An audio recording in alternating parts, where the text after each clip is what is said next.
کل کے لیکچر کے بعد استغفار کے بارے میں کوئی چیزیں یاد آئی آپ کو؟ کچھ پڑھا، کچھ استغفار کی؟ الحمدللہ۔ آج ہم انشاءاللہ پڑھیں گے سنت مطہرہ سے استغفار کے بعض کلمات۔ اچھا، اسی طرح یہ بات بھی یاد رکھنی چاہیے کہ لفظ استغفار ہے، استغفار نہیں ہے۔ استغفر اللہ ہوتا ہے لیکن یہ استغفار ہے، باب استفعال، ٹھیک۔ نحمده ونصلی علی رسولہ الکریم، اما بعد فاعوذ باللہ من الشیطان الرجیم، بسم اللہ الرحمن الرحیم، رب اشرح لی صدری ویسر لی امری واحلل عقدۃ من لسانی یفقہوا قولی۔ سنت مطہرہ سے استغفار کے بعض کلمات۔ استغفار کے بعض کلمات جو نبی صلی اللہ علیہ وسلم سے وارد ہیں اور جو دن رات میں پیش آنے والے ہیں، انہی میں سے یہ ہے جسے بلال بن یسار بن زید رضی اللہ عنہ نے بیان کیا ہے۔ وہ کہتے ہیں کہ مجھ سے میرے باپ نے میرے دادا کے واسطے سے بیان کیا۔ انہوں نے نبی صلی اللہ علیہ وسلم سے کہتے ہوئے سنا، آپ نے فرمایا، من قال استغفر اللہ الذی لا الہ الا هو الحی القیوم واتوب الیہ غفر له وان کان فر من الزحف۔ جو شخص کہے میں اس ذات سے بخشش طلب کرتا ہوں جس کے سوا کوئی دوسرا معبود نہیں اور وہ خود بخود قائم اور زندہ رہنے والا ہے، اور اسی سے توبہ کرتا ہوں تو اس کو بخش دیا جاتا ہے اگرچہ وہ لڑائی کے میدان سے ہی کیوں نہ بھاگ گیا ہو۔ یعنی کبیرہ گناہ ہے میدان جنگ سے بھاگنا، کیونکہ جب ایک شخص بھاگتا ہے تو اس کو دیکھ کر دوسرا بھی بھاگنے کی سوچتا ہے، کیونکہ مشکل وقت ہوتا ہے، جان ہتھیلی پہ رکھ کے انسان میدان جنگ میں کھڑا ہوتا ہے۔ تو اس وقت اگر کوئی ایک شخص بھی بزدلی کا مظاہرہ کرے تو اس کا اثر پوری فوج میں پڑ سکتا ہے، اور اس طرح بعض اوقات جیتی ہوئی جنگیں ہاری جا سکتی ہیں، اور دین کو اور مسلمانوں کو اور جانوں کو بہت سارا نقصان پہنچتا ہے۔ ایسا شخص صرف اپنے آپ کو نہیں بلکہ اور بہت سے لوگوں کے نقصان کا ذریعہ بنتا ہے۔ اس لیے التولی عن الزحف، میدان جنگ سے بھاگنا جو ہے وہ کبیرہ گناہ شمار کیا گیا۔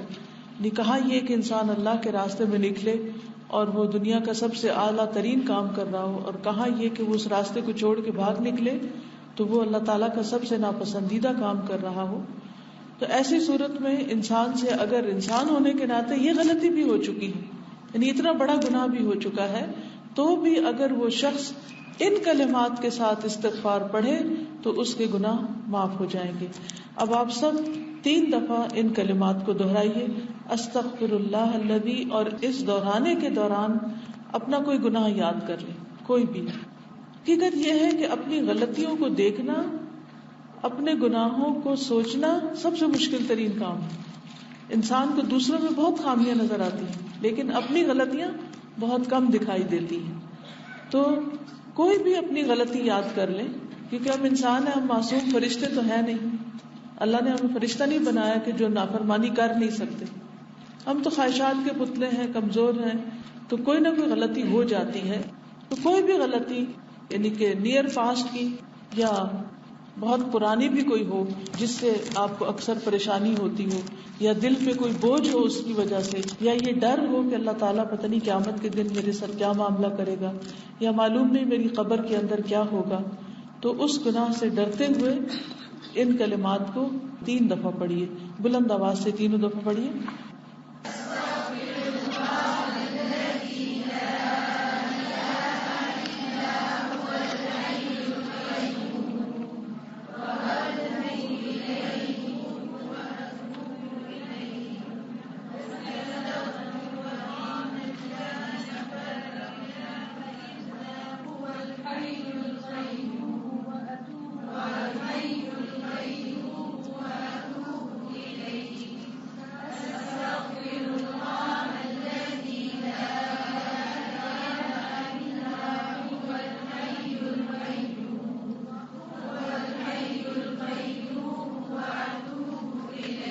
پیچھے سے ملا کے پڑھنے کی ضرورت نہیں، سیدھا سمپل اس طرح پڑھیں اور سوچ کے پڑھیں، یعنی صرف الفاظ نہ ہو بلکہ واقعی دل سے نکلے ہوئے الفاظ ہوں۔ استغفر اللہ الذی لا الہ الا هو الحی القیوم وأتوب إليه.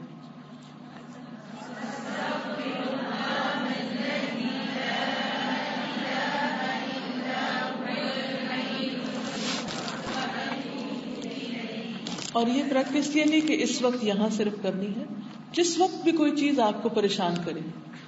یعنی ایسا ضرور ہوتا ہے کہ انسان کو دن میں یا رات میں یا کسی تکلیف کے موقع پر، یعنی بعض اوقات ایسا ہوتا ہے کہ انسان بیمار ہو جاتا ہے تو اس وقت اس کو اپنی غلطیاں یاد آتی ہیں. جب ہم روز مرہ کے کاموں میں بھاگ دوڑ میں لگے ہوئے ہوتے ہیں، مصروف ہوتے ہیں، تو اس وقت ہمیں اپنی بہت سی باتیں یاد نہیں آتی اور خصوصاً اپنی غلطیاں یاد نہیں آتی.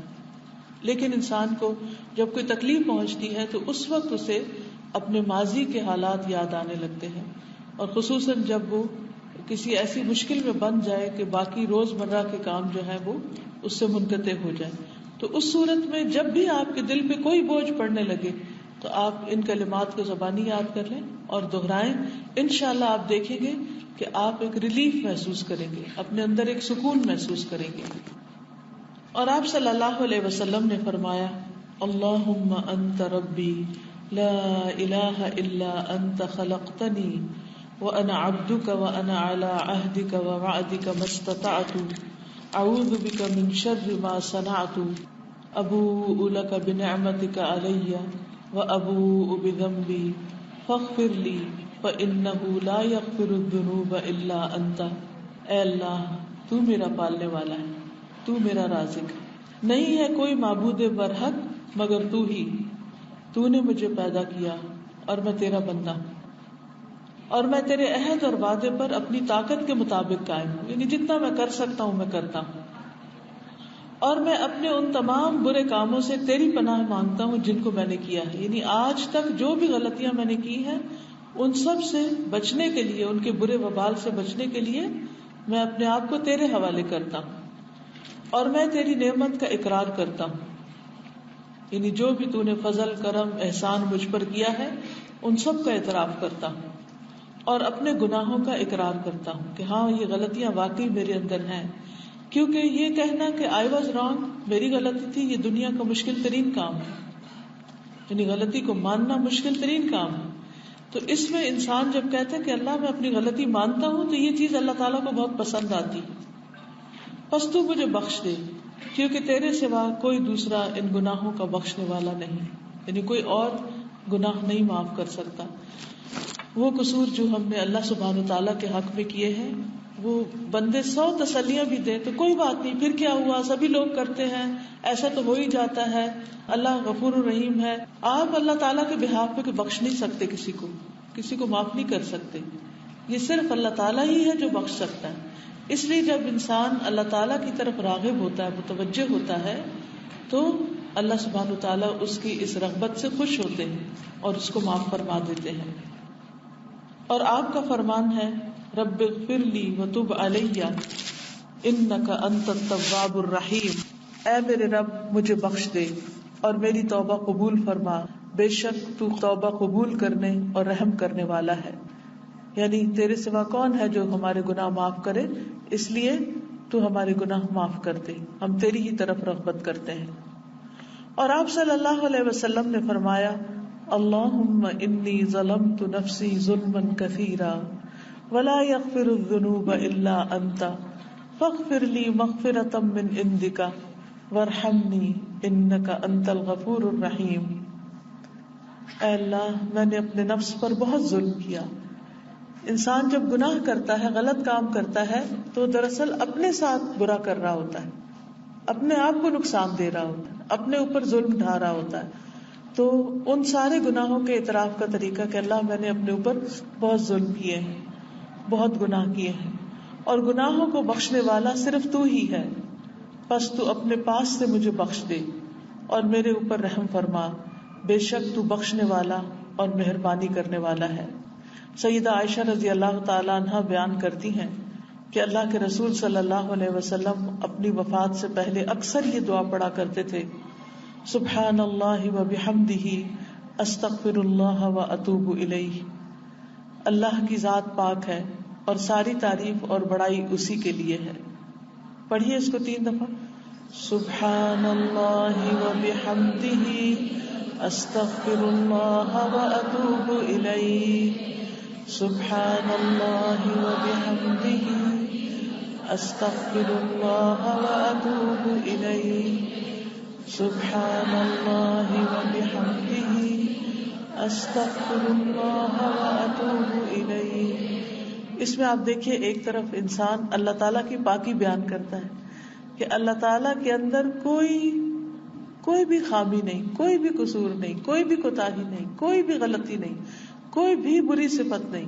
اللہ تعالیٰ ہر اس چیز سے پاک ہے جس سے لوگ اس کو متصف کرتے ہیں, یعنی بری چیزوں میں سے جیسے شرک وغیرہ ہے.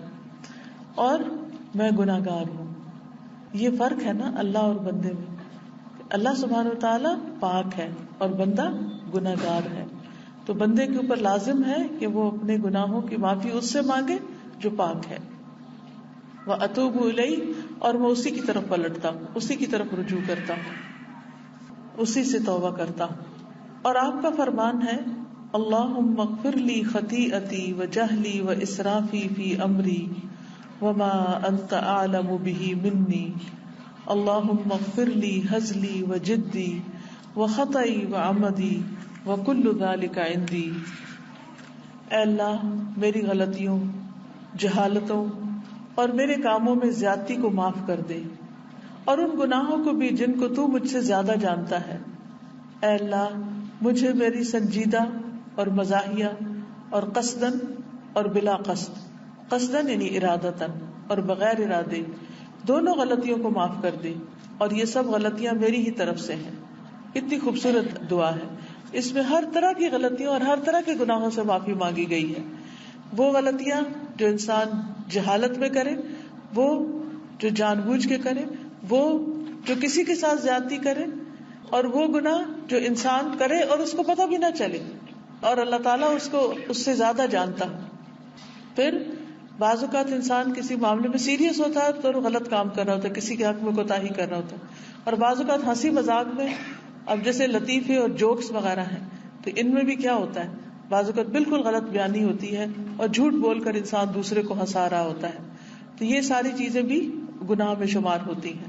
ان سب غلطیوں کو مجھ سے معاف کر دے, اور یہ سب غلطیاں میری ہی جانب سے, یعنی میرے اندر یہ سب غلطیاں ہیں. اور آپ صلی اللہ علیہ وسلم کا فرمان ہے اللہم اغفر لی ذنبی ووسع لی فی داری وبارک لی فی رزقی. اے اللہ تو میرے گناہ بخش دے اور میرا گھر کشادہ کر دے, کھلا کر دے, اور میرے رزق میں برکت دے. یعنی ایک طرف گناہوں کی معافی مانگی گئی ہے اور دوسری طرف دنیا کی نعمتیں مانگی گئی ہیں, کیونکہ بعض اوقات دنیا کی نعمتوں میں رکاوٹ گناہوں کی وجہ سے آ جاتی ہے. تو جب انسان گناہوں سے معافی مانگے تو ساتھ اللہ تعالیٰ سے نعمتیں بھی مانگے. اور آپ صلی اللہ علیہ وسلم کا فرمان ہے اللہم انا نسألک موجبات رحمتک وعزائم مغفرتک والسلامۃ من کل اثم والغنیمۃ من کل بر والفوز بالجنۃ والنجاۃ من النار. اے اللہ میں تجھ سے تیری رحمت اور مغفرت کو واجب کرنے والے اسباب اور تمام گناہوں سے محفوظ رہنے, ہر نیکی کو غنیمت جاننے, جنت کی کامیابی اور دوزخ کی آگ سے نجات کا سوال کرتا ہوں. اور یہ نبی صلی اللہ علیہ وسلم کی دعاؤں میں سے ہے کہ اللہ تعالیٰ میں ایسے کام کروں کہ جس سے تیری رحمت آئے, میں وہ کام کروں جس سے تو میرے گناہوں کو بخش دے. تو اس سے یہ پتہ چلتا ہے کہ ایک تو انسان زبان سے بول کے گناہوں کی بخشش طلب کرتا ہے, اور دوسرے وہ کام کرتا ہے جس سے گناہ معاف ہوتے ہیں. جیسے وضو کر کے نماز پڑھنا, وضو کے ایک ایک قطرے کے ساتھ گناہ جھڑتے ہیں, حتیٰ کہ آخری قطرہ جو ٹپکتا ہے وضو کا, اس کے ساتھ بھی گناہ جھڑ جاتا ہے, ایک کلینزنگ ہو رہی ہوتی. اور پھر اس کے بعد جب نماز پڑھتا ہے تو اس کے بھی ہر سٹیپ سے گزرتے ہوئے انسان کے گناہ معاف ہو رہے ہوتے ہیں. سجدے میں جاتا ہے تو گناہ معاف ہوتے ہیں, اتحیات میں بیٹھتا ہے, سلام پھیرتا ہے, ایک ایک چیز میں اس کے گناہ معاف. حتیٰ کہ ایک حدیث میں آتا ہے کہ انسان جب نماز کے لیے کھڑا ہوتا ہے تو اس کے گناہ لا کر اس کے کندھوں پہ رکھ دیے جاتے ہیں, اور جب وہ رکوع میں جاتا ہے اور سجدے میں جاتا ہے اور دعائیں کرتا ہے تو اس کے وہ گناہ معاف ہو جاتے ہیں, صاف ہو جاتے ہیں. تو ایک طرف انسان زبان سے بول کے گناہوں کی معافی مانگے، دوسری طرف وہ کام کرے جس سے انسان کے گناہ معاف ہو جائے. اسی طرح صدقہ خیرات جو ہے، حدیث میں آتا ہے کہ صدقہ جو ہے، خفیہ صدقہ جو ہے، یہ اللہ سبحانہ و تعالیٰ کے غضب کو ٹھنڈا کرتا ہے. بندہ اپنے گناہوں کی وجہ سے اللہ تعالیٰ کو ناراض کرتا ہے، اور جب انسان صدقہ کرتا ہے تو اس سے اللہ تعالیٰ راضی ہوتے ہیں. اسی طرح حج گناہوں کی معافی کا ذریعہ ہے، زکوٰۃ کی ادائیگی گناہوں کی معافی کا ذریعہ ہے، اللہ کے راستے میں نکلنا گناہوں کی معافی کا ذریعہ ہے. تو گناہ دونوں طرح سے معاف ہوتے ہیں، زبانی طور پر بھی معافی مانگنے سے اور عملی طور پر بھی اچھے کام کرنے سے. تو اسی لیے یہاں اس دعا میں ہم دیکھتے ہیں کہ اللہ تعالیٰ کی رحمتوں کے اسباب مانگے گئے ہیں کہ وہ کام کرنے کی توفیق دے جس سے تیری رحمتیں نازل ہوں، اور گناہوں سے محفوظ رہنے والی چیزیں. ہر نیکی کو غنیمت جاننے، جنت کی کامیابی اور دوزخ کی آگ سے نجات کا سوال کرتا ہوں. اور آپ صلی اللہ علیہ وسلم کا فرمان ہے، اللہم اغفر لی ذنوبی وخطایای کلہا، اللہم انعشنی واجبرنی واہدنی لصالح الاعمال والاخلاق فانہ لا یہدی لصالحها ولا یصرف سیئها الا انت. اے اللہ تو میری تمام خطاؤں اور گناہوں کو معاف کر دے. اے اللہ میرا مرتبہ بلند کر اور مجھے زندہ رکھ اور مجھے غنی کر اور مجھے رزق دے اور مجھے نیک اعمال اور اچھے اخلاق کی ہدایت دے، کیونکہ نیکیوں کی ہدایت دینے والا اور برائی سے پھیرنے والا تیرے سوا کوئی نہیں.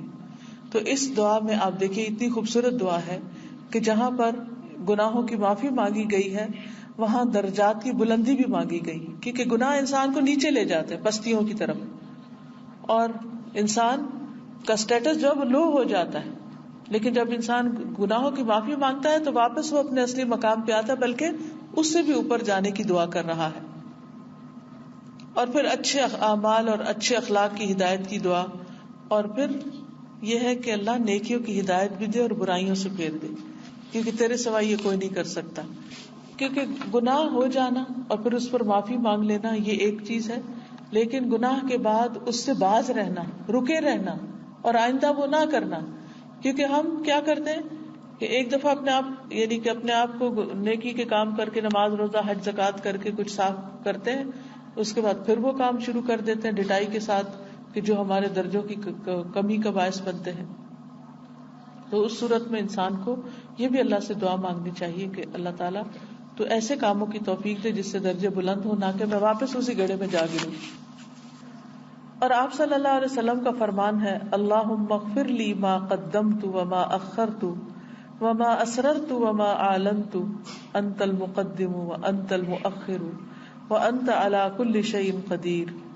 اے اللہ میرے پہلے اور بعد والے پوشیدہ اور ظاہر گناہوں کو معاف فرما دے جن کو تو مجھ سے زیادہ جانتا ہے. تو ہی پہلے سے ہے اور تو ہی بعد میں ہے اور تو ہی ہر چیز پر قادر ہے، یعنی تو سب کچھ کر سکتا ہے، تو مجھے معاف کر دے. یہاں تک کوئی بات سمجھ نہ ہوئی تو آپ پوچھ سکتے ہیں، پھر اس کے بعد ہم اگلا چیپٹر شروع کریں گے. کوئی کچھ کہنا چاہے؟ جی. یہ عربی کا لفظ ہے، اس کا اصل پروننسیشن استغفار ہے. گرامر کا رول ہے یعنی بخشش مانگنا. استغفار کا مطلب ہے بخشش مانگنا، اور استغفر اللہ کا مطلب ہے اے اللہ تو مجھے بخش دے. میں چاہتا ہوں، اس کا مطلب ہے بخشش مانگنا. جیسے استخارہ ہوتا ہے تو استخارہ میں بھی ہم جب دعا کرتے ہیں تو استخیر کا ورڈ آتا ہے، جیسے استغفر. یس، گڈ کوشچن. استخارہ کے لیے اور استغفار کے لیے ہم الف زیر لگاتے ہیں. جی، استخارہ کا مطلب ہے خیر مانگنا، استغفار کا مطلب ہے بخشش مانگنا. استغفر کا مطلب ہے میں بخشش مانگتا ہوں، استخیر کا مطلب ہے میں استخارہ کرتا ہوں یا میں خیر مانگتا ہوں. جی آپ سوال. السلام علیکم ورحمۃ اللہ. یہ میں پوچھنا چاہتی تھی کہ جیسے استغفار یہ تو ہم اپنے لیے کر سکتے ہیں، لیکن کیا ہم اپنی زبان میں اپنے پیرنٹس کے لیے استغفار کسی اور کے لیے بھی کیا جا سکتا ہے؟ بالکل کیا جا سکتا ہے. کل جو ہم نے دعائیں پڑھی ہیں اس میں ربنا اغفر لنا ولاخواننا، اے اللہ ہمیں بخش دے اور ہمارے بھائیوں کو بخش دے، الذین سبقونا بالایمان جو ایمان میں ہم سے سبقت لے گئے، پہلے سے مومن ہیں. اسی طرح حضرت ابراہیم کی دعا جو ہر نماز کے آخر میں ہم پڑھتے ہیں، ربنا اغفر لی ولوالدی، اے اللہ مجھے بخش دے اور میرے والدین کو بخش دے. تو قرآنی دعاؤں سے بھی پتہ چلتا ہے کہ ہم اپنے علاوہ اپنے رشتہ داروں کے لیے، اپنے والدین کے لیے، اپنے بہن بھائیوں کے لیے بھی دعا کر سکتے ہیں. جی، ان کا سوال یہ ہے کہ جب ہم استغفار کرتے ہیں تو اس کے لیے لپ موومنٹ ضروری ہے یا دل میں ہی مانگ لینا کافی ہے؟ دونوں طرح ٹھیک ہے، یعنی زبان سے بول کے بھی مانگ سکتے ہیں اور دل ہی دل میں بھی اپنے رب کو پکار سکتے ہیں. جیسے حضرت زکریا علیہ السلام کے بارے میں آتا ہے، اذ نادى ربہ نداء خفیا، جب اس نے اپنے رب کو پکارا چپ کے پکارا، یعنی خاموشی کی پکار. مطلب یہ کہ الفاظ، آواز نہیں آ رہی تھی اور وہ دل ہی دل میں اپنے رب کو پکار رہا تھا. چلیے، مجھے یہ پوچھنا تھا کہ جس کے پیرنٹس وفات پا چکے ہوں، اور جیسے پاکستان میں یہ کانسیپٹ ہے کہ آپ 2-3 تسبیحاں کریں اور پھر اللہ سے دعا کریں استغفار کی، تو ہم اس طرح سے کر سکتے ہیں کیا؟ یہ کہ جیسے پیرنٹس وفات پا چکے ہیں آپ ان کے لیے استغفار کی 2-4 تسبیحاں دن میں کریں. دیکھیں استغفار کی ساری تسبیحاں آپ کی اپنی طرف لوٹیں گی کہ اللہ مجھے بخش دے، اس سے پیرنٹس کو کچھ نہیں ملے گا. پیرنٹس کی بخشش کی دعا وہ ہے جو میت کی بخشش کی دعا ہے، اللہم اغفر لہ وارحمہ وعافہ واعف عنہ واکرم نزلہ ووسع مدخلہ واغسلہ بالماء والثلج والبرد ونقہ من الخطایا کما ینقی الثوب الابیض من الدنس. ٹھیک ہے، استاذہ یہ دعا ہم کر سکتے ہیں ڈیلی بیسس پہ؟ ڈیلی بیسس پہ کر سکتے ہیں، جنازے میں بھی کر سکتے ہیں اور اس کے علاوہ بھی کر سکتے ہیں. السلام علیکم استاذہ، وہ جو اس پرانی دعا ہے رب ارحمہما کما ربیانی صغیرا، کیا وہ والدین کے لیے مانگی جائے تو اس سے ان کو فائدہ ہوتا ہے؟ بالکل فائدہ ہوتا ہے، کیونکہ اللہ سبحانہ وتعالیٰ نے خود سکھائی ہے یہ دعا. چلیے آگے چلتے ہیں، سورۃ فاتحہ لگائیے. اعوذ باللہ من الشیطان الرجیم، بسم اللہ الرحمن الرحیم. استغفار کے درجات. پہلا درجہ زبان سے استغفار کرنا، جس میں بے شمار فائدے، منافع اور برکتیں ہوتی ہیں، یعنی منہ سے بول کے کرنا. زبانی استغفار کی برکت سے ہی دلی استغفار ہوتا ہے، اور اسی سے اللہ کریم اور غفار سے دعا کی قبولیت کی امید ہوتی ہے. اور اس کا ایک فائدہ یہ بھی ہے کہ یہ خاموشی سے بہتر ہے، اور اسی بنا پر بندہ بھلی بات کہنے، بھلا کلام کرنے اور بھلے امور پر استقلال کی عادت پکڑتا ہے، برائی اور اس کے اسباب سے دور رہتا ہے. یعنی زبان پہ جب استغفار ہوگا تو پھر آپ غلط باتیں نہیں کر رہے ہوں گے، بلکہ وہ بری چیزوں پر غصہ ہوتا ہے اور تل بلا اٹھتا ہے. جو شخص استغفر اللہ کہتا ہے اور توبہ نہیں کرتا تو اگر اللہ تعالیٰ اس کو قبول کر لیتا ہے اور اسے معاف کر دیتا ہے، مگر چونکہ ہمیں یہ معلوم نہیں اس لیے اس کی توبہ درست نہیں. یعنی توبہ کا مطلب ہے کہ پھر گناہوں کی طرف نہ آنا، پلٹ جانا، واپس صحیح رستے پہ چل پڑنا. استغفار کیا ہے؟ گناہوں سے معافی مانگ لینا، اور توبہ کیا ہے؟ ان گناہوں کو چھوڑ کر صحیح رستے پہ چل پڑنا. جب اس بات کو جان گئے تو یہ بھی جان لو کہ بندہ جب استغفر اللہ کہتا ہے اور دل سے اپنے گناہوں کو نہیں چھوڑتا تو گویا کہ وہ کہتا ہے میں تجھ سے سوال کرتا ہوں کہ مجھے بخش دے. اس لیے اگر وہ اچھا ہے تو اس کے لیے قبولیت کی امید کی جا سکتی ہے. اور جو لوگ کہتے ہیں کہ یہ جھوٹے لوگوں کی توبہ ہے تو اس سے مقصود حقیقی توبہ نہیں، یعنی وہ بس اوپر اوپر سے کر رہے ہوتے ہیں. جبکہ بعض لوگوں کا خیال اور سچ بھی یہی ہے، کیونکہ گناہ پر اصرار کے ساتھ توبہ نہیں ہو سکتی. توبہ اس وقت ہوتی ہے جب انسان گناہ چھوڑے، یہ نہیں کہ ساتھ غلط کام کرتا بھی جائے اور ساتھ کہے توبہ توبہ. بعض لوگ غیبت کرنے سے پہلے کہتے ہیں میری توبہ، لیکن بات یہ ہے اور پھر غلط بات شروع کر دیتے ہیں، تو یہ توبہ کا مذاق ہے.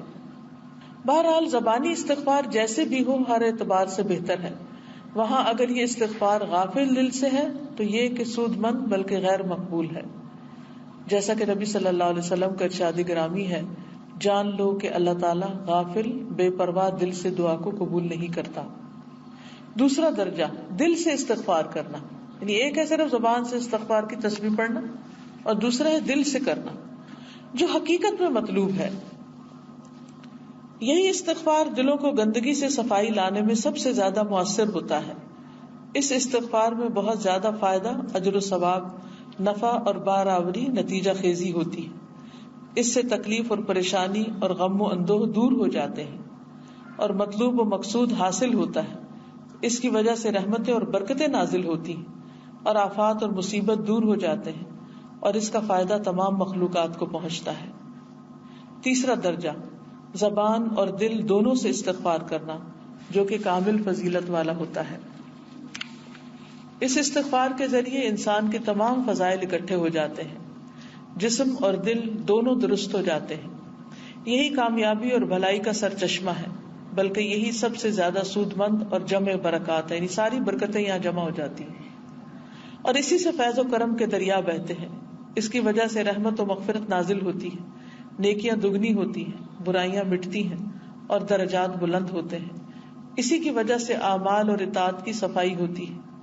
یہی خوشی کا سر چشمہ اور آئینہ دل کا صقل گر ہے، یعنی چمکانے والا.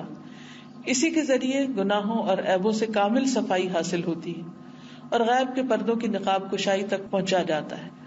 یہی ہر مقصود میں اضافے کا موجب ہے اور اسی سے درجات بلند ہوتے ہیں. اسی سے مصیبتوں سے چھٹکارا اور تمام مخلوقات کے رزق میں اضافہ ہوتا ہے. یعنی استغفار کے بہت سے فائدے ہیں، بہت برکتیں ہیں جب انسان دل اور زبان دونوں سے کرتا ہے. لیکن اگر خالی زبان سے کر رہا ہے تو بھی کر لے، نہ کرنے سے بہتر ہے وہ بھی کرے. اور اگر خالی دل سے کر رہا ہے تو وہ بھی کر لے، بہت اچھا ہے. لیکن اگر زبان اور دل دونوں شامل ہو تو یہ سب سے اچھا ہے، اعلیٰ درجہ ہے.